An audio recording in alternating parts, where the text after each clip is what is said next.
Zdravím všechny, já jsem Kuvíp a jelikož jste na tomto kanále, tak mě pravděpodobně znáte. Stejně jako já určitě čekáte na pokračování série s mými příběhy, i přesto, že jsem zemřel. Zatímco celé Polévka Productions pracuje na pokračování, já bych si s váma dnes chtěl popovídat o nějakých zajímavostí a faktech o sérii. Budou zde menší spoilery na pokračování, ale nebudou nějak silné. Například, že bych zde vyprávěl o příběhu.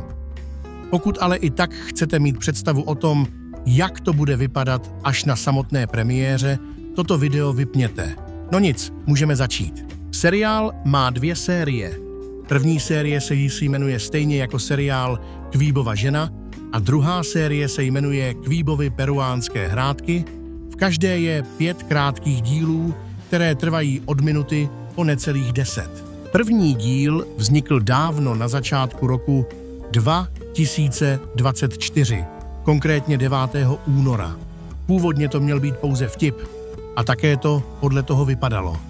Nemělo to dubbing, střih byl nic moc a tak dále. Díly byly vydávány náhodně. Například rozdíl mezi prvním a druhým dílem je 5 měsíců a 2 dny. Kvíbovy peruánské hrádky byly plánované už od konce listopadu 2024, tedy přibližně v době, kdy skončila první série. Každopádně první díl byl hotový až na začátku března 2025 a premiéra byla v pondělí 3. března 2025. Na rozdíl od první série díly byly vydávány přesně každé další pondělí a druhá série skončila v pondělí 31. března. V tomto díle zemřel hlavní hrdina Kvíb, to jsem já, hehe, a určitě z toho byli všichni smutní. Po titulkách ale Polévka Productions dali menší spoiler, že bude pokračování. Kruta, bratr Kvíba, řekl, že slibuje, že se za Kvíba pomstí. A teď menší spoiler ode mne, je tomu tak, pokračování bude o pomstě. Na scénaři a střihu skoro všech dílů Kvíbové ženy pracovali společně Tutel i Plešatý pes. Tutel se ale rozhodl, že půjde na 100% do podseriálu Roman za mlada a tak na Kvíbových peruánských hrádkách pracoval prakticky pouze Plešatý pes.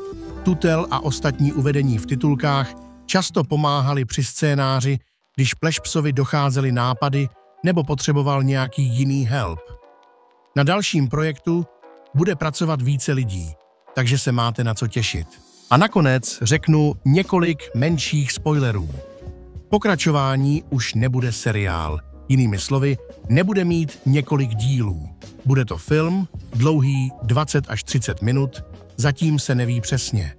Datum, kdy vyjde, ještě není jasné, ale počítejte, že to bude na pozdější podzim a možná i v zimě.